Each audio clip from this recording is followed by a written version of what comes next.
पड़ा तो भगवान श्री राम ने लक्ष्मण से कहा, भैया लक्ष्मण, रावण प्रकांत विद्वान है, आज वो जा रहा है, जाते जाते उससे कुछ ले लो। लक्ष्मण गए, घमंड से सर की ओर खड़े हो गए। रावण बोला ही नहीं, लौट आई वो तो बोला ही नहीं, कहाँ खड़े तो सर की ओर का। पागल हो, किसी से कुछ लिया जाता है तो बाप बन के नहीं बल्कि छोटा बन के लिया जाता है। जाओ, वो तुमसे बड़ा है। फिर लक्ष्मण गए, पैरों की तरफ खड़े हुए। रावण, भैया तुम तो जा रहे हो, जाते जाते कुछ हमें भी देते जाओ। रावण ने कहा, भैया लक्ष्मण, अब शरीर में इतनी शक्ति नहीं है जो हम नीति शास्त्र का वर्णन कर सकें, लेकिन दो बातें जरूर कहेंगे। क्या? कि दो बात मुझे ये कहनी है और शुभ काम शीघ्र करना अच्छा।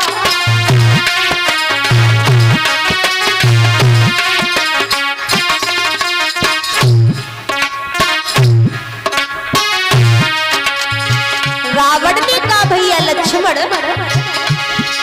तो बात मुझे ये कहनी है, शुभ काम शीघ्र करना अच्छा। दुष्कर्म टले उसको टालो, उसका सदैव टलना।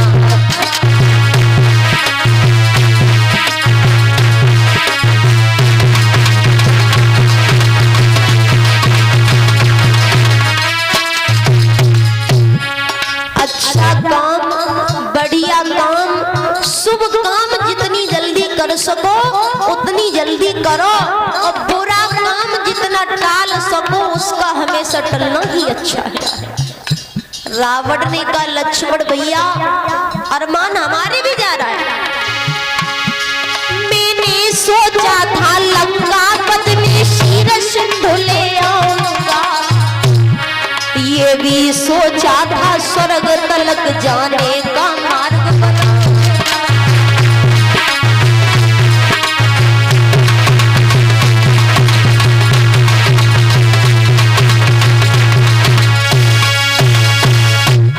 उत्तर दिया, अच्छा काम, बढ़िया काम, शुभ काम जितनी जल्दी कर सको उतनी जल्दी करो, और बुरा काम जितना टाल सको उसका हमेशा टलना ही अच्छा है।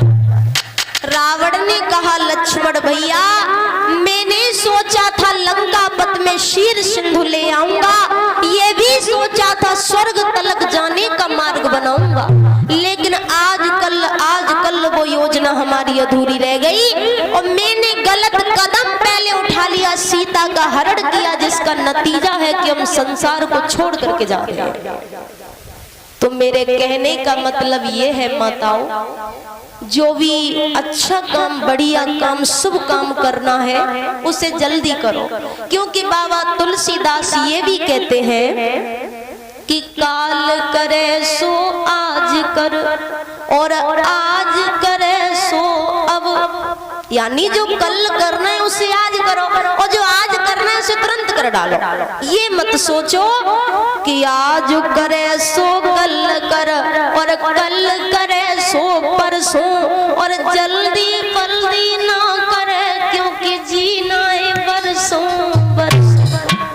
ये नहीं सोचना चाहिए, क्योंकि अंत समय कब आ जाए, कल क्या हो जाए, अगले पल में क्या होने वाला है किसी को नहीं पता। यानी अपना हर दिन आखिरी समझ करके जियो।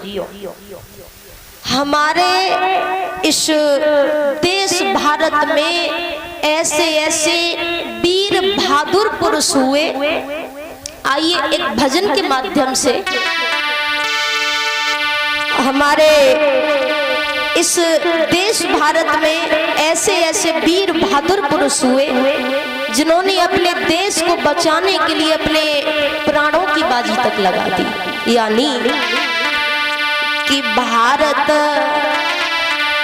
शान पे मरो है और इज्जत नहीं गई है मेरे देश की।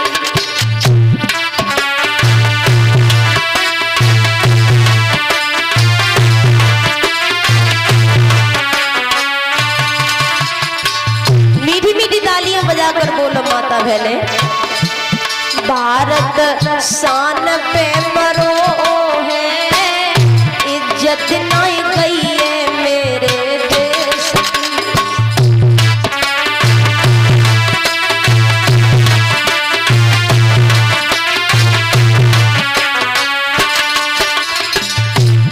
परीक्षित महाराज जी, हमारे इस देश भारत के बहादुरी नहीं, हमारे इस देश भारत में ऐसी ऐसी वीरांगनाएं हुई जो हमारे देश भारत की माताएं जो घूंघट में चलने वाली थी वो भी किसी से कम नहीं पड़ी।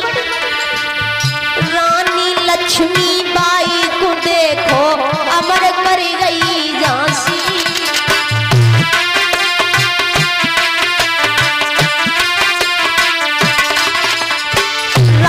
लक्ष्मीबाई को देखो अमर कर गई झांसी।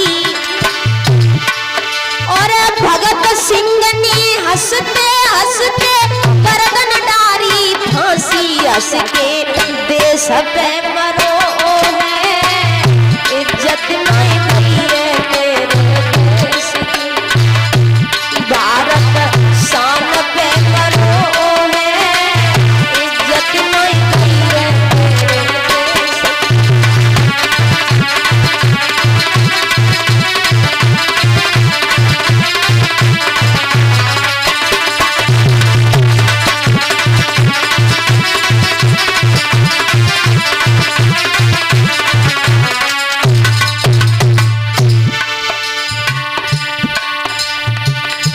भगत सिंह के गले में जब फांसी का फंदा डाला गया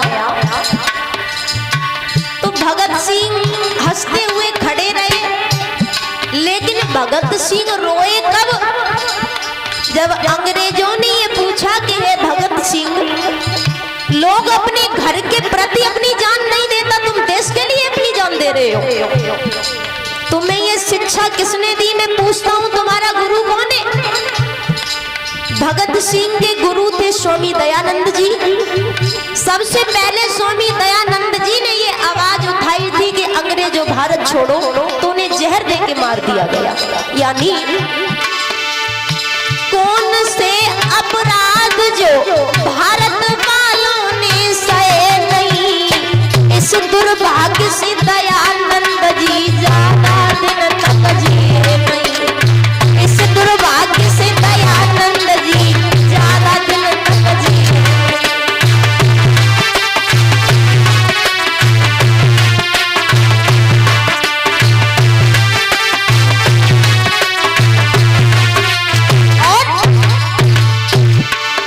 और कौन थे अन्यायी जो अंग्रेजों ने किए नहीं, पर देश की खातिर कौने ताने जहर के प्याला किए नहीं।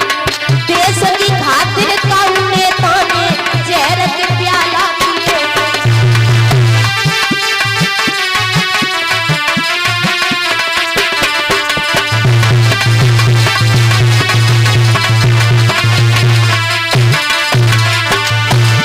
यानी जब भगत सिंह बहुत छोटे थे तो बचपन से ही इनके विचार कुछ ऐसे थे, माफ करें हमारे सामने की बात तो नहीं है, खैर बुजुर्ग लोगों से, बड़े बूढ़े लोगों से जो हमें सुनने के लिए मिला वो हम आपके लिए बता रहे हैं। भगत सिंह जब बहुत छोटे थे तो इनके विचार कुछ ऐसे थे, खेती करते देख पिता को भगत सिंह यूं बोला, और मक्का बाजरा कछुमती पइयों को बम्बटे बोला। मक्का बाजरा कछुमती पइयों को बम्बटे।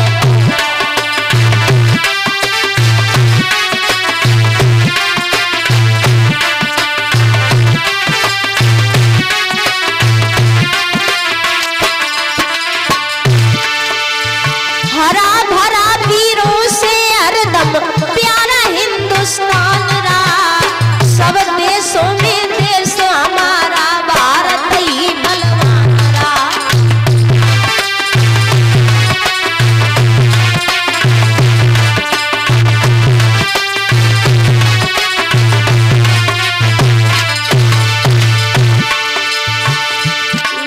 भारत शान पे करो है, इज्जत नहीं गई है मेरे